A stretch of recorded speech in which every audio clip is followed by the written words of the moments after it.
Have you ever wondered what it would feel like to be completely untouchable by the chaos of the world? To live with such deep inner peace that no matter what happens around you, your calm remains unshaken? Imagine walking through life, untouched by judgment, unaffected by criticism, and unshaken by fear or anger. It sounds impossible, right? But what if I told you that it's not only possible, but within your reach? In this video, we dive deep into the transformative journey of Master Jiro, a Zen monk who learned the art of protecting his peace amidst life's most challenging storms. His story isn't just about ancient teachings, it's about real, practical wisdom that you can apply to your own life today. So, are you ready to unlock the secret to becoming untouchable? To discover how you can live a life of calm, no matter what the world throws at you? Keep watching, because what you're about to learn might just change your life forever. Stay with us as we uncover the powerful practice that will help you protect your peace in any situation. Let's begin. Have you ever wondered what it would be like to live a life so serene, so unaffected by the external world, that no matter the storms around you, your peace remains unshaken? Imagine walking through life without being dragged by the noise of chaos, judgment, or anger. What if I told you that such a state of peace, where nothing disturbs your inner calm, is possible? This was a lesson that Master Jiro, a Zen monk from a small monastery tucked in the mountains of Japan, learned over many years of spiritual practice. His life had been one of study, meditation, and teaching, yet even in his profound wisdom, the world would occasionally shake his tranquility. The pressures of life, the complexities of relationships, and the inevitable challenges of human existence often led him to moments of internal unrest. It was only when he discovered the art of becoming untouchable, not through avoidance or detachment from life, but by protecting the peace within, that his path began to truly align with the stillness he had always sought. Master Jiro's journey was not unlike that of many people. He too had once believed that peace was something to be found outside, something to achieve through success, recognition, or the absence of difficulties. But in his years of studying Buddhism, he came to understand that external circumstances were not the true source of peace. Peace was always within him, always accessible, and his true task was to protect it from the storms of life. The turning point came during one of his many silent retreats. Surrounded by the stillness of the mountains, Master Jiro meditated deeply, as he had done countless times before. But this time, something was different. As he sat in the quiet of the temple garden, listening to the gentle rustle of the trees, a sudden realization struck him like a bolt of lightning. Peace was not something to be attained. It was something to be protected. It was here, in the calmness of nature, that Master Jiro understood the wisdom of the Buddhist teachings, particularly the teaching of equanimity. The Buddha often spoke of how the mind must be like a well-guarded fortress, where only thoughts that align with peace and wisdom are allowed entry. Just as a fortress is surrounded by walls to protect the kingdom within, so too must the mind be shielded from harmful distractions and negative thoughts that threaten to disturb inner peace. In that moment of reflection, Master Jiro knew that his emotional responses to the external world were the source of his turmoil. It wasn't the world around him that shook his peace, but his reactions to it. The words of the Zen master he had once studied under echoed in his mind: "Your peace is not a product of the world around you. It is the product of how you engage with it." The practice, then, was to stop reacting to the world and to stop allowing life's external circumstances to disturb the inner peace that was always present within him. Master Jiro began to put this into practice. Whenever he encountered a difficult situation, whether it was a fellow monk's harsh words, a sudden storm, or even the loss of a dear friend, he would take a moment to pause. He would breathe deeply and return to his center. Instead of reacting with anger or frustration, he would choose to respond with calmness and understanding. This practice was not easy. The world, after all, does not stop its challenges. Yet, with each passing day, Master Jiro grew more adept at protecting his peace. He realized that the key was not to try to control the world around him, but to control his inner world. His response to the world. When he learned to respond from a place of equanimity, the external world no longer had the power to disturb his peace. Master Jiro found that by training his mind to stay calm, to remain rooted in the present moment, and to not cling to negative emotions, he could face anything with clarity and composure. The storms around him were no longer destructive forces. Instead, they became opportunities for him to practice patience, tolerance, and inner strength. He had become untouchable, not because the world had changed, but because he had mastered his reactions to it. This profound understanding was shared with the other monks in his temple, who also began to practice this principle. Through Master Jiro's guidance, they learned that the key to peace was not the absence of conflict, but the ability to remain undisturbed by it. Master Jiro's path serves as a reminder to us all. The world will always be full of challenges, but our true strength lies in how we respond to.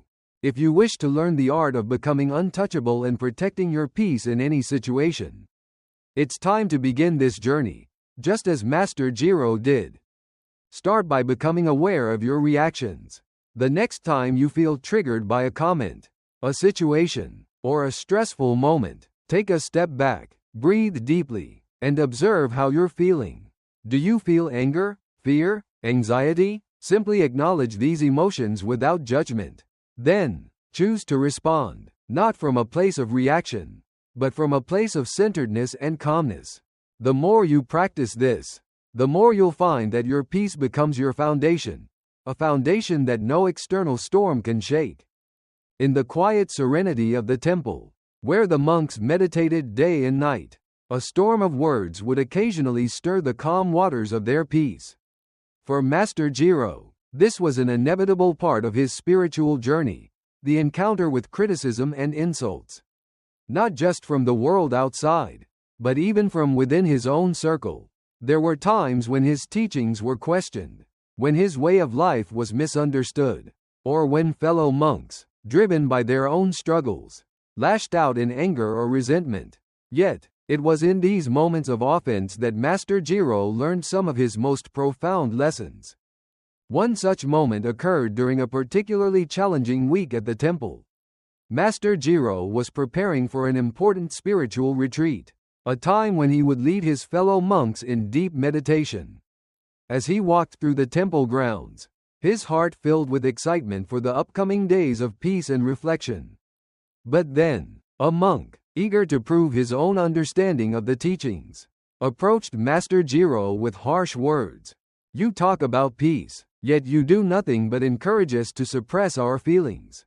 The monk had said, "Peace cannot be found in stillness alone.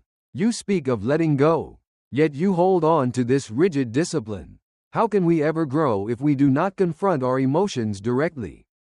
The words stung, and for a moment, Master Jiro's heart sank. It was not the criticism of his teaching that hurt, but the personal nature of the attack, the accusation that he was not truly embodying what he preached. The monks who spoke like this had known Master Jiro for years, and to hear such words from someone he respected felt like a betrayal. But instead of responding in anger, Master Jiro took a deep breath, grounded himself, and, just as he had taught his students, observed his emotions. The initial shock of offense still lingered in his heart, but he knew he had a choice. He could react as many would, with defensiveness, hurt, and anger, or he could rise above it, turning this moment into a teaching of its own. It was in this moment of reflection that Master Jiro recalled the words of the Buddha. "It is not the offense that hurts you, but your attachment to it. Let go of your attachment, and the offense will vanish like smoke in the wind." Master Jiro sat down in the garden, facing the setting sun, and pondered these words deeply. He realized that insults, like all forms of negativity, were an invitation for growth. The Buddhist teachings emphasized that pain and suffering, especially in the form of criticism, could either deepen one's inner peace or destabilize it. The choice was always in how one responded. Master Jiro understood that when one holds tightly to an insult, it festers, grows, and darkens the heart. But if one could let go of the attachment to that pain, it would pass, leaving behind only the lesson it had come to teach.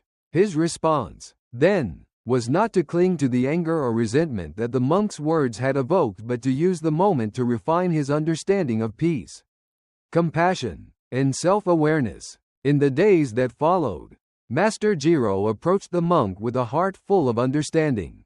"I hear your words, and I see the struggle behind them," he said gently. "Perhaps there is something I can learn from you as well. Peace is not in avoiding conflict, but in learning from it."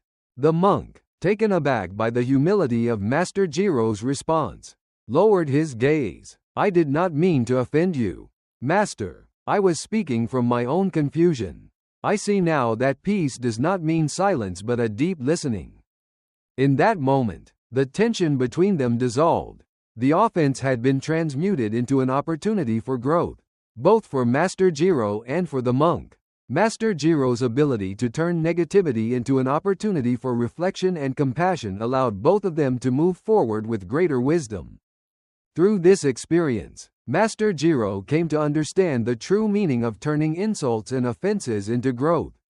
They were not external forces that could harm him, but rather opportunities to deepen his understanding of the self. Every criticism, every harsh word, was a chance to look within and examine his own attachments, his own expectations, and his own reactions. Master Jiro knew that he was not exempt from criticism or from being misunderstood. But he had learned that no matter how harsh the world's words might be, they could never touch his peace unless he allowed them to. He could choose to take offense, or he could choose to transform the negativity into wisdom. And so, Master Jiro continued his journey, not as someone untouched by the world, but as someone who had learned to transform every offense into an opportunity to grow. With each challenge, he grew stronger, more grounded, and more compassionate, and, in turn, so did those who followed him. In the quiet solitude of his room, Master Jiro sat cross-legged, his eyes closed, and his mind open to the present moment. He had long understood the power of the mind, how it could either be a peaceful garden or a wild, untamed forest. It was in this stillness that he realized how crucial it was to guard one's thoughts from the weeds of negativity that could take root and disturb the calm he so cherished. A few weeks ago, a visiting monk had shared a troubling story of a young novice who had fallen into despair, overwhelmed by the constant barrage of negative thoughts. Master Jiro recalled the novice's words, "I cannot escape my own mind. It is filled with fear, anger, and doubt. I do not know how to silence it." Master Jiro knew that this struggle was one familiar to many. The mind, left unchecked, could create chaos and confusion, sowing the seeds of anxiety, fear, and regret. But there was also a deeper truth. The mind was not to be silenced or controlled, but understood, observed, and protected. He had learned this lesson early in his own life, when he was still a young monk struggling to maintain his peace in a world filled with distractions. One particularly stormy evening, when the winds howled outside the temple walls, Master Jiro had been asked to mediate a dispute between two monks. Their disagreement was fierce, rooted in pride and anger, and it had caused an unsettling disturbance in the temple. As Master Jiro sat in the center of the room, listening to their heated words, he felt the stirrings of anger within himself. It was a feeling he had long ago learned to suppress.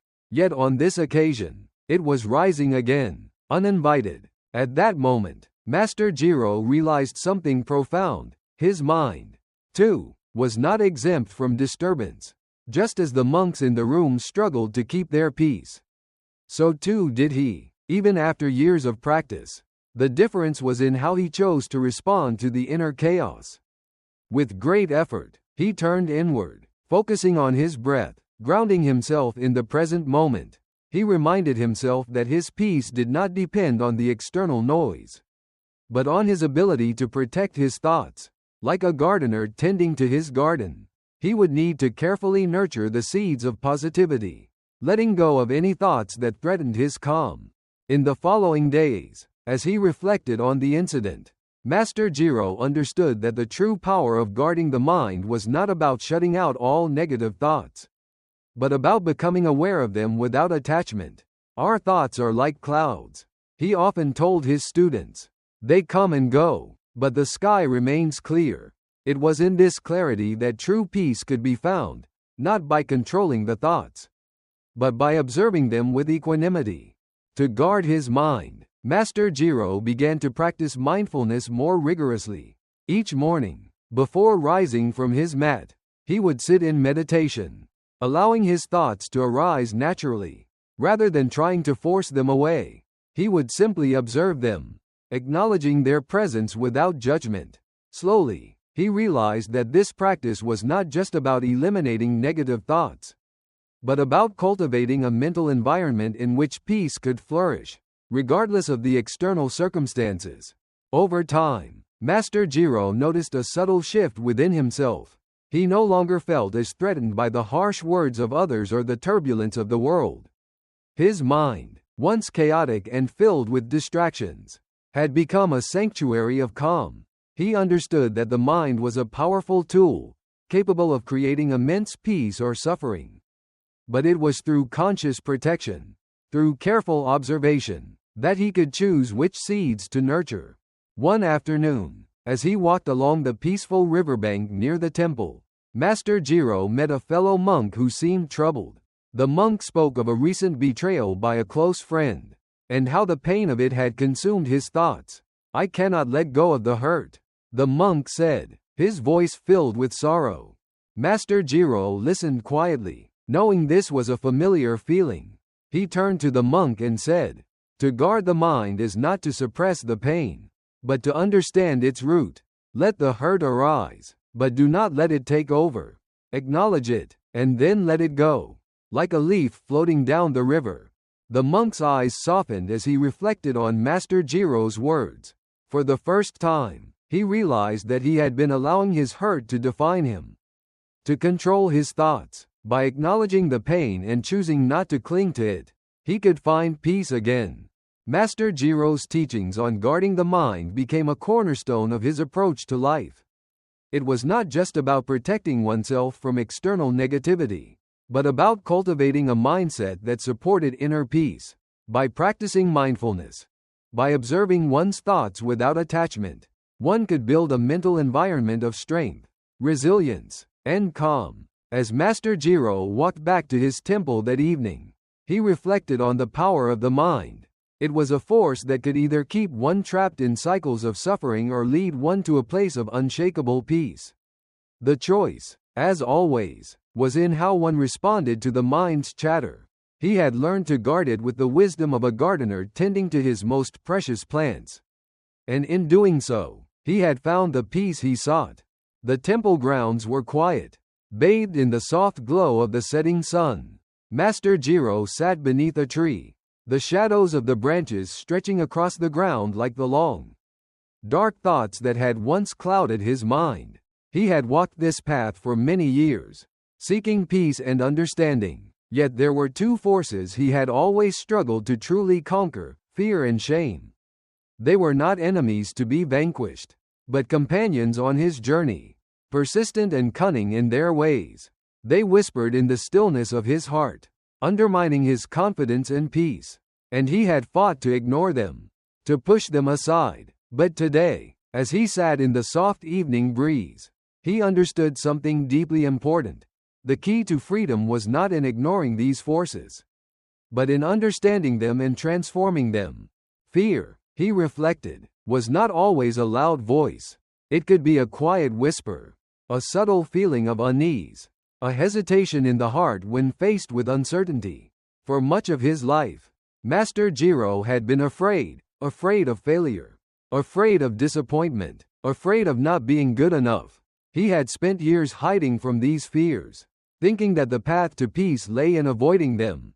But the more he tried to avoid them, the more they seemed to grow. They spread like shadows at dusk, creeping into every corner of his life. It was not until one day, years ago, while meditating alone in the mountains, that Master Jiro had encountered his greatest fear. He had ascended the mountain to seek solitude, to connect with his deeper self. Yet, as he meditated, an overwhelming fear began to rise within him. It was not the fear of the wild animals that roamed the mountain, nor the fear of the harsh winds that swept through the peaks. It was the fear of his own inadequacy, the fear that he, despite all his years of practice, was still not enough. At that moment, sitting on the cold stone, his breath steady and his mind quiet, Master Jiro faced the truth that had long been hidden in the recesses of his heart. Fear was a product of attachment. Attachment to outcomes, attachment to approval, attachment to perfection. His fear arose from his need for validation, his desire to control what was uncertain. It was this fear, he realized, that had been keeping him from true peace. The answer was not in trying to banish the fear, but in embracing it, not as a burden, but as a teacher. In that moment, Master Jiro chose to sit with his fear, to look it in the eye. "I am not afraid of this fear," he said softly, "for it is but a passing thought. I am not defined by it." And just like that, the fear began to lose its power. It did not vanish, but it no longer controlled him. He realized that fear was not the enemy, but a part of the journey. It was not something to be avoided, but something to be faced with courage. Through this understanding, fear became a gateway to freedom, not a prison of the mind. But fear was only one part of the story. The other, darker force that had haunted him for much of his life was shame. Shame was more insidious, more difficult to face. It was the belief that he was not worthy, that his past mistakes defined him, that his imperfections made him unworthy of peace or love. For years, Master Jiro had carried this shame as a burden, a heavy weight that kept him from fully embracing his own humanity. It was not until he met a wise elder on a pilgrimage through the sacred mountains of Japan that he began to see shame in a new light. The elder had noticed the sadness in Master Jiro's eyes and had asked him what weighed on his heart.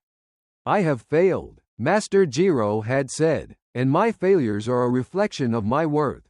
The elder had smiled softly, placing a hand on his shoulder. "Your mistakes do not define you," the elder said. "Your failures are not your identity, but lessons that have shaped you. To hold on to shame is to deny the wisdom that comes from your journey." It was in that moment that Master Jiro realized the truth of the elder's words. Shame was a form of self-punishment, a way of clinging to the past. He had been holding on to the shame of his mistakes, thinking that by doing so, he could somehow make up for them. But in truth, this only kept him trapped in a cycle of suffering. Letting go of shame did not mean forgetting his past or abandoning his responsibility for his actions. It meant releasing the belief that his mistakes had power over his peace. It meant accepting that he was human, and that his imperfections were not something to be ashamed of, but something to be embraced. As the elder had taught him, to forgive oneself is the first step towards healing. As Master Jiro continued on his path, he practiced the art of self-compassion. When shame arose, he would acknowledge it, but he no longer allowed it to control him. He had learned to be gentle with himself, to accept his mistakes, and to see them not as marks of failure, but as opportunities for growth. The journey to overcome fear and shame was not an easy one. But Master Jiro had learned that it was not about eradicating these emotions. It was about understanding their roots and transforming them. Fear and shame, when faced with wisdom and compassion, could become powerful catalysts for inner strength. They could teach him about his attachments, his need for control, and his belief in his own limitations. And in learning these lessons, he found the courage to rise above them. Master Jiro's story was not one of perfection, but of transformation. He had faced his fears and his shame, and through this, he had found a deeper sense of peace. It was not a peace that was free from fear or shame, but a peace that was unshakable in the face of them. As he continued his journey, Master Jiro's mind grew clearer, his heart stronger. He knew that the path ahead would not always be easy. There would be moments of fear, moments of doubt, and moments when shame threatened to pull him back into the shadows. But he had learned that these forces were not the end of his journey, they were part of it. And with each step forward, he grew stronger, more resilient, and more deeply at peace. Master Jiro wandered through the bustling streets of Kyoto, his steps steady but his mind alive with the lessons he had learned over the years.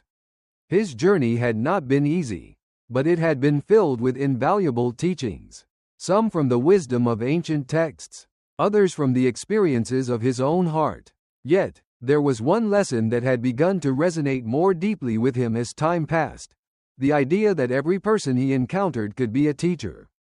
Not just the wise elders or the monks in the temple, but every individual, even those who seemed to be opposites of wisdom, could offer lessons that would shape his understanding of the world.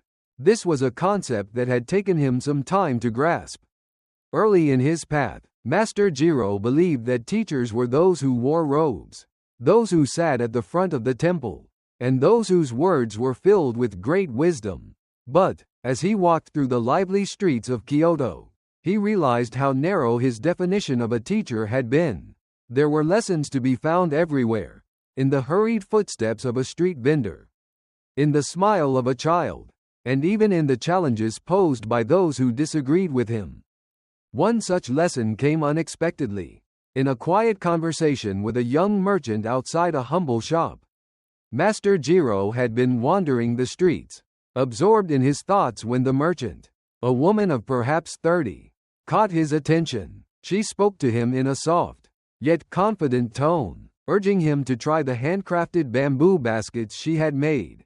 Master Jiro had little need for such a basket, but something in her eyes, a fire that burned quietly beneath her calm exterior, intrigued him. With a gentle smile, he declined her offer, explaining that he had no use for it. But instead of walking away, she looked him directly in the eye and asked, "Why do you walk so slowly, monk? Is it for peace, or is it because you are afraid of what you might encounter?" Her question hung in the air like a delicate thread. Master Jiro, taken aback, paused. He had spent years refining his meditation practice, his path toward peace. Yet here was a woman, simple in her trade and ordinary in her life, asking him a question that cut through the walls he had so carefully constructed around his heart. "Why am I afraid?" he asked himself quietly, looking down at the ground, feeling the weight of his own uncertainty. He had never considered fear in such a direct way. What if, all along, the fears he had faced were not just his own personal struggles, but reflections of the world itself? Perhaps, in his quest for peace, he had been avoiding the very experiences that could teach him the most. The merchant's eyes softened as if she had seen into his soul. "Fear comes from avoiding life," she said, her voice steady. "You can walk in peace, but only if you are open to what comes your way. Life is not a journey to be feared, but a journey to be embraced." Master Jiro thanked her and moved on, but her words lingered in his mind like an unspoken mantra. Could it be that every person, every encounter, was an opportunity for growth? He had thought that wisdom came only from the profound teachings of monks and sacred texts. But here, in the simple words of a humble merchant, was a truth that would change the way he viewed the world. From that moment on, Master Jiro began to see every person he met as a teacher, every encounter as an opportunity to learn. Whether it was the old man at the tea house who spoke of the changing seasons, or the young child who laughed without a care in the world, every person had something to offer. Even the difficult encounters, the ones that challenged him, that tested his patience, had their value. Each moment, no matter how small, was a chance for him to deepen his understanding of the world. One day, as he sat by the Kamo River, he reflected on the monk who had first welcomed him into the temple so many years ago. At that time, Master Jiro had sought out the monk for guidance, hoping to find answers to his many questions. But as he looked back now, he saw that the monk had not given him all the answers. Instead, he had taught him the art of listening, of truly listening to the world around him. to the quiet wisdom that resides in the simplest of things.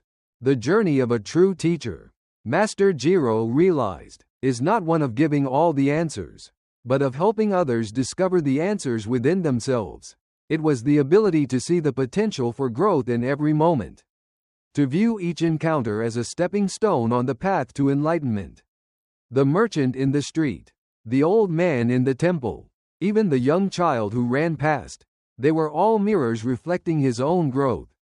They were teaching him not what to think, but how to think. As he sat by the river, he smiled at the thought. Every person, in their own way, was a teacher. It was not about waiting for the perfect teacher to appear, nor was it about finding someone with grand wisdom to offer. The true lesson was in recognizing the teacher in every experience, and in learning to embrace those lessons with an open heart and mind. The world around him, once a place of distractions and challenges, had now become a classroom. Master Jiro understood that every day, every encounter, was an opportunity to deepen his understanding of life, to embrace the teachings that came his way, no matter how small or seemingly insignificant. The key to wisdom, he realized, was not in seeking knowledge, but in being open to the wisdom that already surrounded him. As Master Jiro stood up to continue his journey, the Kamo River flowing peacefully beside him, he felt a deep sense of gratitude. The world was full of teachers, and every moment, if embraced fully, could be a lesson in itself.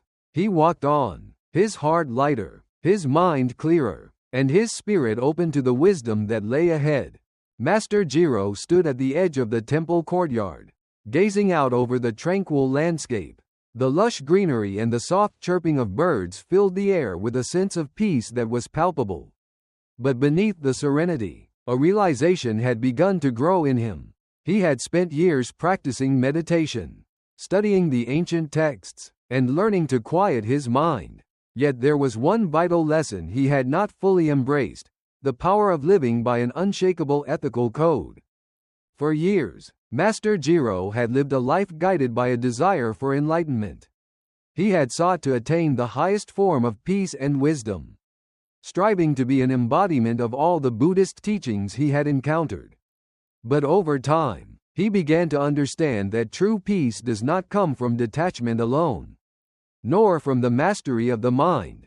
It comes from living a life of integrity, a life where every action, word, and thought is aligned with a set of guiding principles.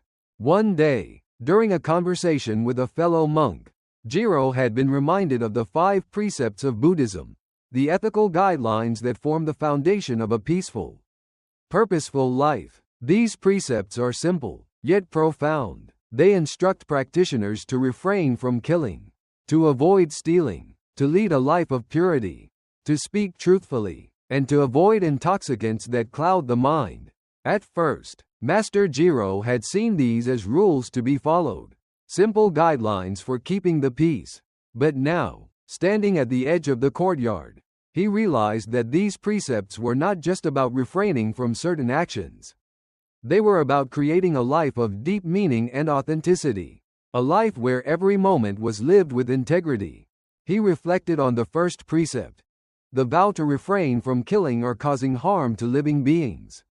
It seemed so obvious to him now, but what about the harm we cause with our words, our judgments, or our indifference? Master Jiro had always understood this precept in terms of physical violence.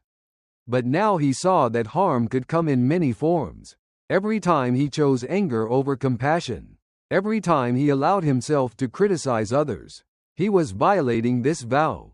It was not enough to merely avoid physical harm. He had to cultivate kindness in his thoughts, in his actions, and in his heart. The second precept, to refrain from taking what is not freely given, struck him with equal force. It was not just about theft or dishonesty. It was about appreciating the gifts life had to offer. In his earlier years, he had often taken the blessings of life for granted: his health, his community, the beauty of the natural world.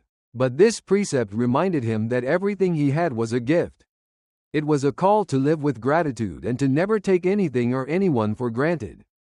To live ethically was not just about avoiding theft, but about living with deep respect for the interconnectedness of all beings. Master Jiro thought deeply about the third precept, the vow to refrain from sexual misconduct. In the quiet solitude of his meditation, he had often reflected on the nature of desire and attachment. In his younger years, he had struggled with the temptations of the world, but now, he understood that the true nature of this precept was not merely to avoid inappropriate relationships. It was about cultivating purity within, to not be enslaved by desire or attachment. It was about honoring oneself and others, to see relationships not as a means to fill a void, but as a sacred bond built on mutual respect and trust. The fourth precept, to speak truthfully, resonated with him on a deep level. He had long understood the importance of truth, but now he saw it as an active force in his life. To speak truthfully was not just to avoid lying, but to speak in a way that was kind, compassionate, and helpful. Master Jiro knew that the words he spoke could either heal or hurt, uplift or tear down, and so, he had come to understand that every word must be chosen carefully, for it had the power to shape the world around him. Finally, the fifth precept, to refrain from intoxicants that cloud the mind, seemed so simple. Yet its implications were profound. It was not just about avoiding alcohol or substances, but about avoiding anything that took him away from the present moment. Anything that dulled his mind and disconnected him from his true self. In the modern world, distractions were abundant, and the mind was constantly pulled in different directions.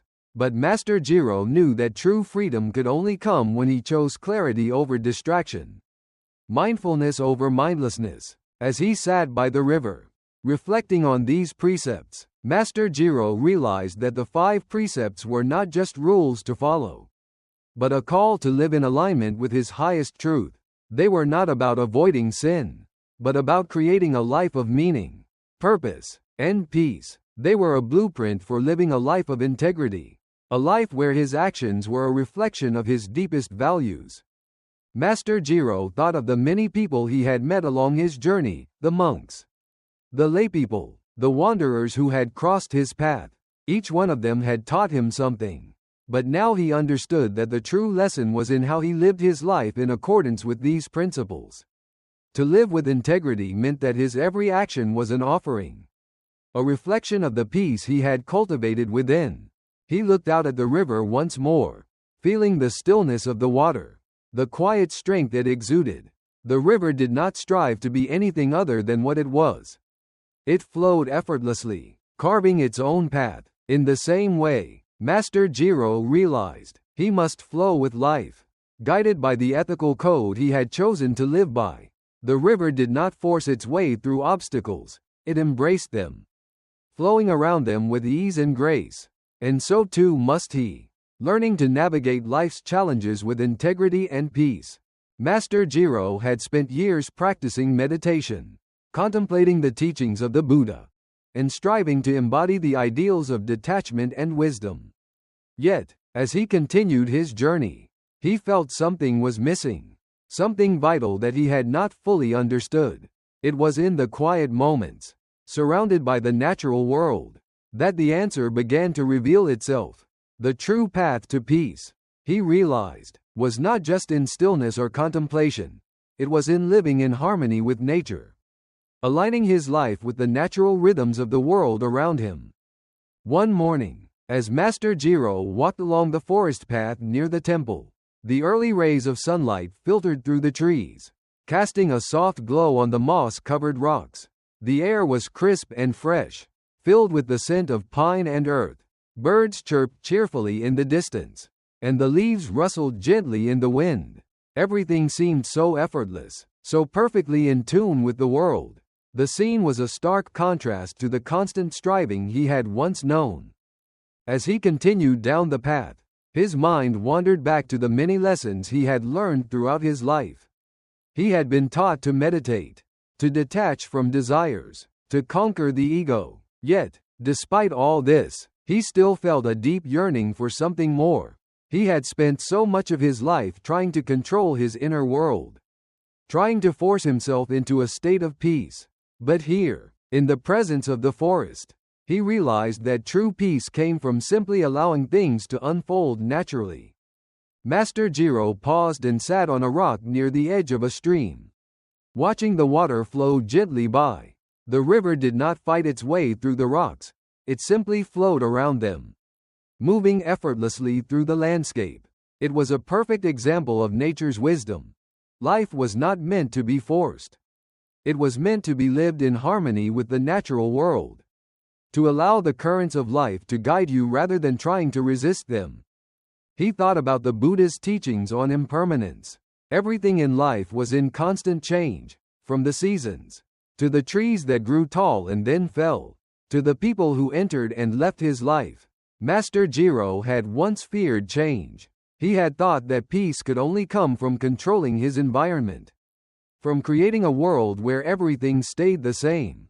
But now, sitting by the stream, he realized that true peace was found in accepting the flow of life, in embracing change rather than resisting it. The natural world was a constant reminder of this truth. The trees did not struggle to grow, they simply reached for the sky, their roots digging deep into the earth. The flowers bloomed and withered, each season bringing new life, new opportunities for growth. In the same way, Master Jiro understood, he had to learn to grow in harmony with the natural rhythms of the world around him. He could not control everything, but he could choose how he responded to the inevitable changes in his life.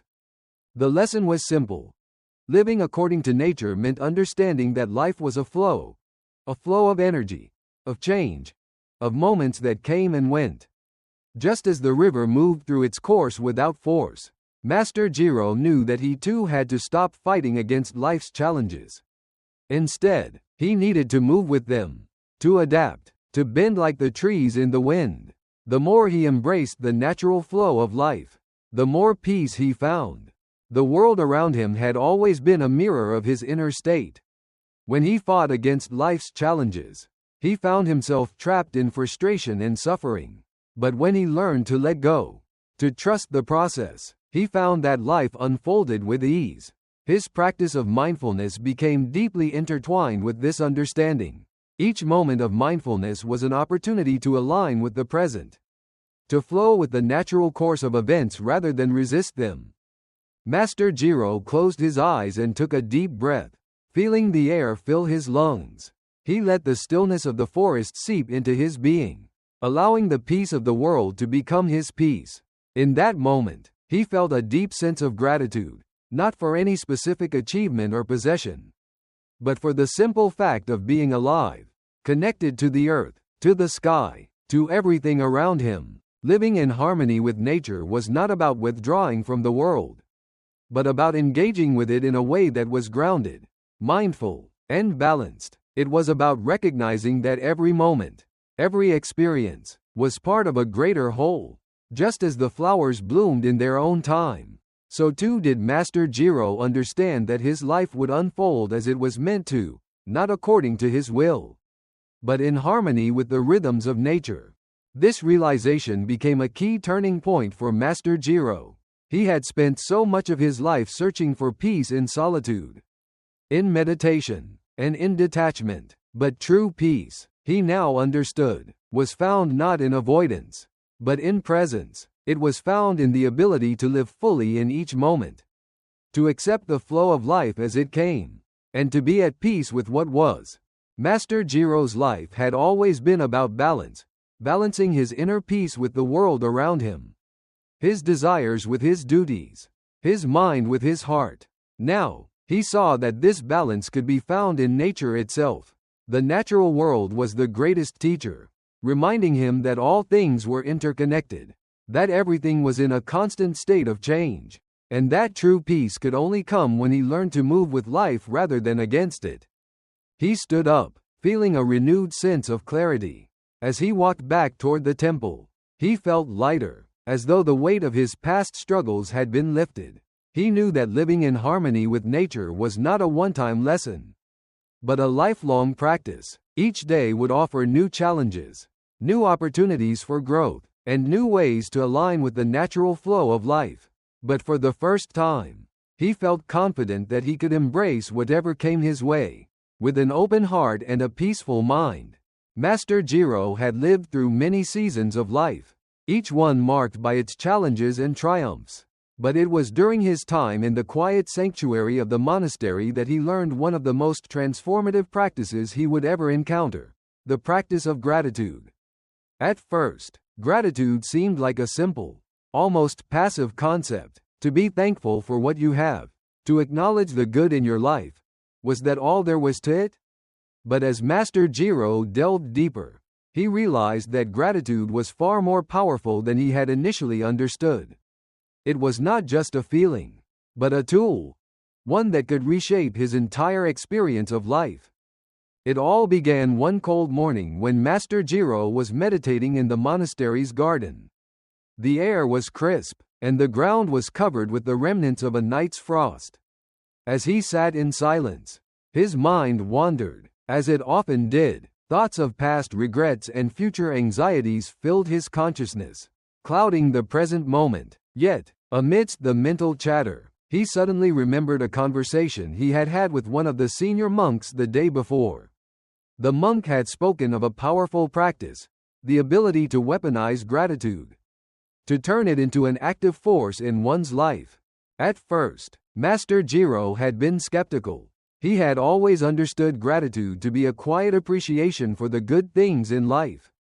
But the idea of using gratitude as a weapon was new to him. Could gratitude really be a force strong enough to overcome adversity, to transform negative emotions into positive ones? Master Jiro decided to give it a try. He began by focusing on the simplest aspects of his life, the things that he often overlooked. The warmth of the sunlight on his face, the sound of birds singing in the trees, the peaceful rhythm of his breath. At first, it was difficult. He was so used to focusing on what was missing, on what he lacked, that it felt unnatural to shift his attention to what he already had. But as he practiced, he began to notice something profound. The more he focused on the blessings in his life, the more his mindset shifted. The world around him seemed to glow with gratitude. And with each passing day, his sense of inner peace deepened. He realized that the real power of gratitude was not just in recognizing the good things in life, but in actively choosing to focus on them. In a world full of challenges and distractions, gratitude became his shield. When difficulties arose, as they inevitably did, he no longer saw them as obstacles. Instead, he saw them as opportunities to practice gratitude. Whether it was a difficult conversation with a fellow monk, a moment of failure, or a personal setback, he would pause, take a deep breath, and ask himself, "What can I be grateful for in this moment?" The transformation was remarkable. Master Jiro discovered that gratitude didn't just change his perception of the world, it changed his response to it. He had always believed that peace came from detaching from desire, from rejecting the things that caused pain. But now he saw that peace could also be cultivated by embracing gratitude, even in the most trying of circumstances. By focusing on the positive, by appreciating the good, he was able to shift his mindset from one of scarcity to one of abundance. Master Jiro's practice became more intentional. Each morning, before he began his meditation, he would take a few moments to reflect on the things he was grateful for. Sometimes it was the support of his fellow monks. Other times it was the simple beauty of the world around him. As he moved through his day, he would find small moments to express his gratitude, whether it was for the food he ate, the work he did, or the lessons he learned. The more he practiced gratitude, the more he found that it was not just about being thankful for the things he already had. It was also about finding gratitude in the challenges, the struggles, and the imperfections of life. The Buddha had taught that suffering was an inevitable part of existence, but that it could be transformed through wisdom. Master Jiro now understood that gratitude was a key part of that transformation. By finding gratitude in every moment, he could transmute the pain, the fear, and the frustration of life into fuel for his spiritual growth. One evening, as Master Jiro sat by the fire in the monastery's common room, A fellow monk approached him with a troubled expression. The monk had recently lost a loved one, and the pain of grief weighed heavily on his heart. Master Jiro listened patiently, offering words of comfort and support. But he also offered something more. He spoke of the practice of weaponizing gratitude. Even in the face of loss, Master Jiro said softly, "We can find something to be grateful for. We can be grateful for the love we shared, for the lessons we learned, and for the precious time we had together. Grief is a natural part of life, but gratitude can help us move through it with peace." The monk looked at Master Jiro. His eyes filled with skepticism. "How can I be grateful when all I feel is pain?" he asked. Master Jiro smiled gently. "Gratitude does not erase the pain. It doesn't take away the sorrow, but it allows us to shift our perspective. It reminds us that even in the darkest moments, there is light. It is a force that can heal us from the inside out." The monk nodded slowly, as if the seed of understanding had been planted. Over the following days, he began to practice gratitude in his own life. He found small moments to appreciate. Even in his grief, he began to feel lighter, as if the weight of his sorrow had lessened, not because it was gone, but because he had learned to see it through the lens of gratitude. Master Jiro's experience with gratitude taught him that it was not a passive emotion, but an active choice. It was a practice that could be cultivated, that could be used as a tool to navigate the complexities of life. In times of joy, gratitude strengthened his appreciation. In times of sorrow, it helped him find peace. In times of struggle, it gave him the resilience to keep moving forward. As Master Jiro sat by the fire that night, watching the flames dance in the hearth, he felt a deep sense of peace. He knew that his journey was far from over, but with gratitude as his guide, he felt more prepared than ever to face whatever challenges lay ahead. Gratitude had become his secret weapon, a force that could transform even the most difficult situations into opportunities for growth. It was a path to relentless positivity, a path that would lead him through the ups and downs of life with a heart full of peace. Master Jiro had long been immersed in the teachings of the Buddha, but it was not until his time in the tranquil mountains that he truly understood the power of non-attachment. It was in these peaceful surroundings, far from the distractions of the world, that he began to grasp one of the most profound lessons.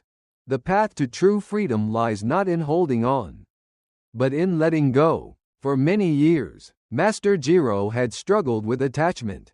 He had been attached to his reputation as a respected teacher, to his relationships with fellow monks, and even to his own ideas of what his life should be.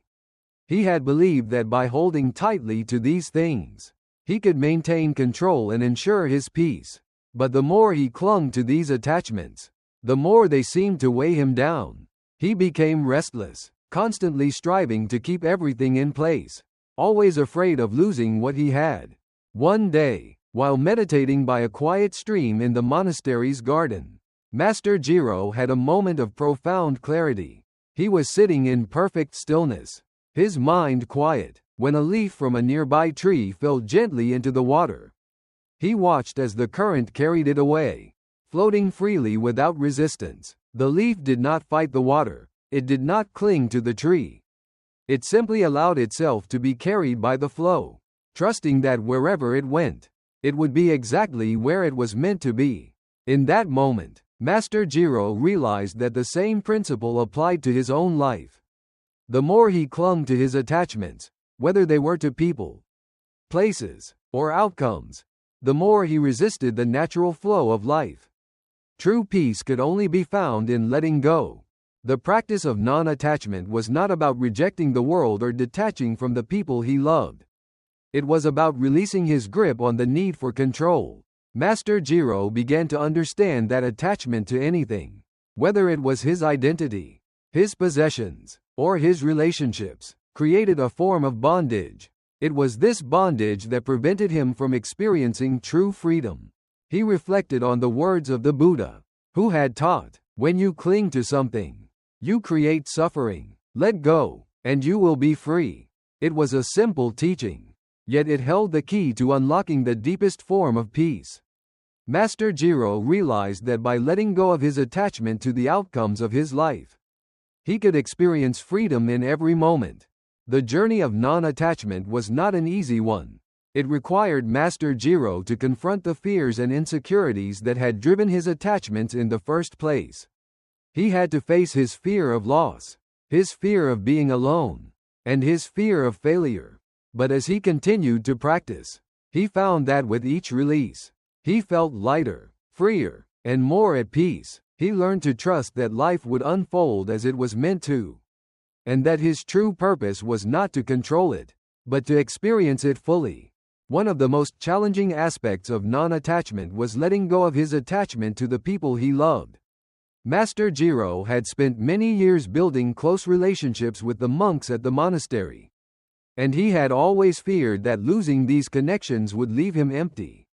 He had invested so much of himself in these bonds that he believed they defined his sense of worth. But the more he practiced non-attachment, the more he began to see that his relationships did not define him. They were simply part of his journey.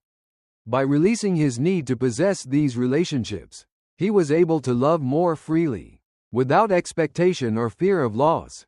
Master Jiro also learned to apply non-attachment to his own spiritual practice.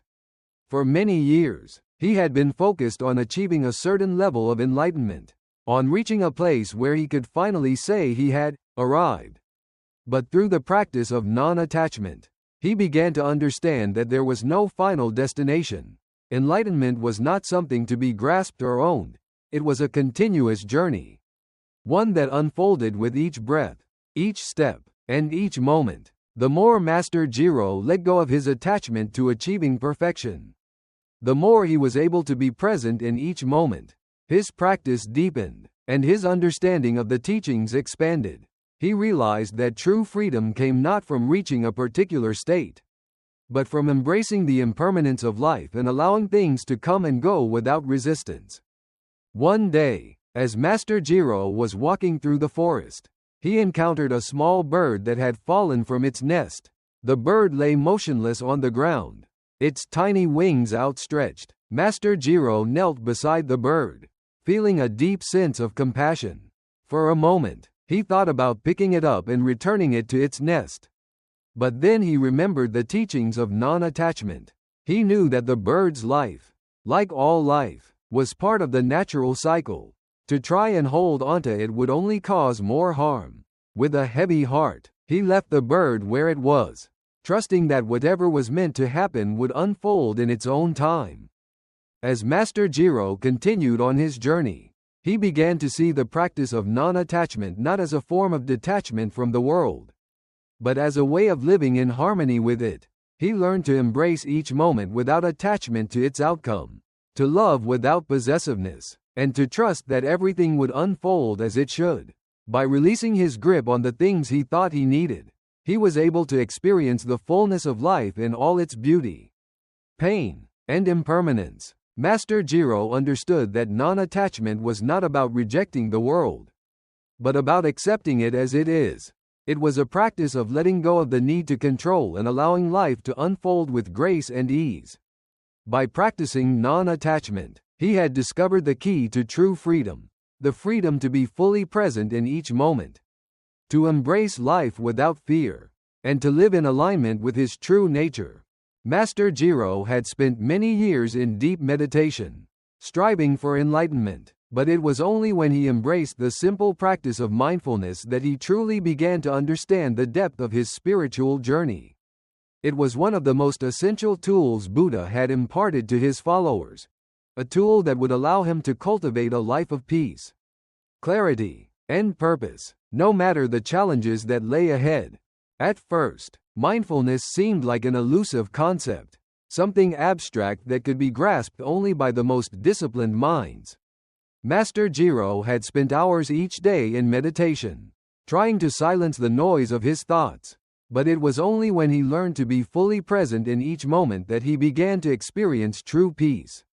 The practice was simple, yet profound. It was about being fully engaged with whatever was happening right now, without distraction, without judgment. It was the ability to observe each moment as it unfolded, without attachment or resistance. Master Jiro recalled a moment early in his journey when he had been walking through the monastery's garden, lost in his thoughts as he moved from one task to the next. He was so absorbed in the future, in what he had yet to do, that he failed to notice the beauty of the world around him. The flowers in bloom, the sound of birds singing, the warmth of the sun on his skin, all these things passed him by, unnoticed and unappreciated. It was a fellow monk who had first pointed this out to him. Master Jiro, the monk said, you move through the world as if it is a place to get through, not a place to be. You hurry to the future and forget to live in the present. These words struck Master Jiro like a thunderbolt. It was in that moment that he realized he had been living much of his life in the future, always focused on what was coming next. He had been missing the beauty of the present, the peace that could be found in the here and now. The monk's words ignited a spark of awareness within Master Jiro, and he decided to change. From that day forward, he made a conscious effort to practice mindfulness in everything he did. Whether he was eating, walking, or speaking with others, he began to focus all his attention on the present moment. He learned to feel the sensation of the earth beneath his feet, to listen to the sounds of the wind in the trees, and to notice the rhythm of his breath. Each moment became an opportunity for him to reconnect with himself and the world around him. At first, it was challenging. His mind would often wander to the past or the future, to worries or distractions that had little to do with the present. But slowly, through persistence and practice, he began to gain more control over his mind. He learned to gently bring his attention back to the present, to observe his thoughts without judgment, and to let them pass by like clouds in the sky. Through mindfulness, Master Jiro discovered that peace was not something to be achieved in the future. It was something to be experienced in the present. By fully engaging with the present moment, he found that he could let go of the distractions that caused him stress and anxiety. The more he practiced mindfulness, the more he began to experience a sense of inner stillness that was not dependent on external circumstances. His peace was no longer fragile, easily shaken by the events of his day. Instead, it became a steady presence within him, grounded in the simplicity of each moment. One of the most transformative aspects of mindfulness for Master Jiro was learning to observe his thoughts without becoming attached to them.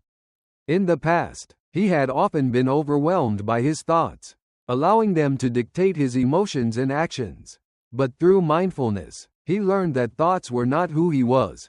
They were just passing phenomena. Like clouds drifting across the sky, he no longer needed to react to them. Instead, he could simply observe them, acknowledge them, and let them go. One day, as Master Jiro sat in meditation, a thought came to him. I am not enough. I will never reach enlightenment. For a moment, he felt the familiar weight of doubt and fear creep into his heart. But instead of allowing the thought to spiral out of control, he remembered the teachings of mindfulness. He took a deep breath and observed the thought with awareness, noticing the feelings it stirred within him. Then, with a sense of detachment, he let the thought go. It faded like a distant memory, leaving no trace behind. Through mindfulness, Master Jiro learned to cultivate a deeper sense of awareness of his own thoughts, emotions, and actions. He no longer lived on autopilot, reacting automatically to whatever came his way. Instead, he became more intentional in his responses, choosing to act from a place of clarity and calm rather than from fear or habit. Master Jiro also discovered that mindfulness was not just a practice to be done in meditation, but a way of life. He began to apply mindfulness to every aspect of his daily routine. When he ate, he savored each bite, paying attention to the textures and flavors of the food. When he spoke, he listened intently to the words of others, responding with full presence and compassion. Even in the midst of difficult tasks or challenges, he remained mindful, bringing his full attention to the task at hand rather than worrying about the outcome. Over time, the practice of mindfulness transformed Master Jiro's life. He became more attuned to his own inner world, more aware of the needs and feelings of others, and more deeply connected to the present moment. The more he practiced, the more he realized that mindfulness was not about escaping the world, but about fully participating in it. It was about engaging with life in its fullest form, without fear or resistance. Through mindfulness, Master Jiro experienced a profound shift in his understanding of peace. Peace was no longer a distant goal, something to be pursued or attained. It was a state of being, available in every moment, as long as he was present with it. He learned that peace was not something external, something to be found in a perfect situation or a favorable outcome. Peace was something he carried within him, a steady flame that could not be extinguished by the winds of life. Master Jiro continued to walk the path of mindfulness, knowing that this practice would be a lifelong journey. He understood that there would always be challenges, always moments of distraction or difficulty, but he also knew that mindfulness would always be there to guide him back to the present, back to the peace that he had discovered within. Conclusion of Master Jiro's journey. Master Jiro's journey of spiritual awakening was not just about finding peace in isolation, but learning to navigate the chaos of the world with inner tranquility. Throughout his life, he encountered countless challenges, criticism from others, internal fears, doubts about his worth, and moments of deep emotional pain.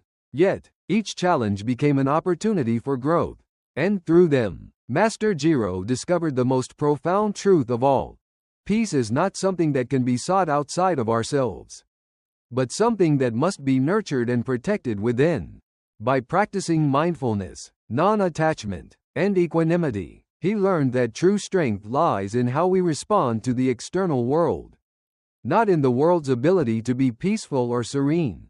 Master Jiro's ability to embrace difficult emotions such as fear and shame, to turn insults into opportunities for growth, and to protect his mind from negativity allowed him to transform his life into one of profound peace and wisdom.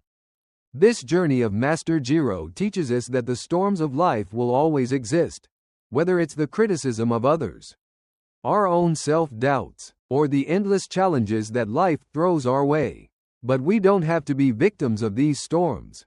By learning to control our reactions, to protect our peace, and to embrace life's ups and downs with a calm mind, we can rise above the chaos.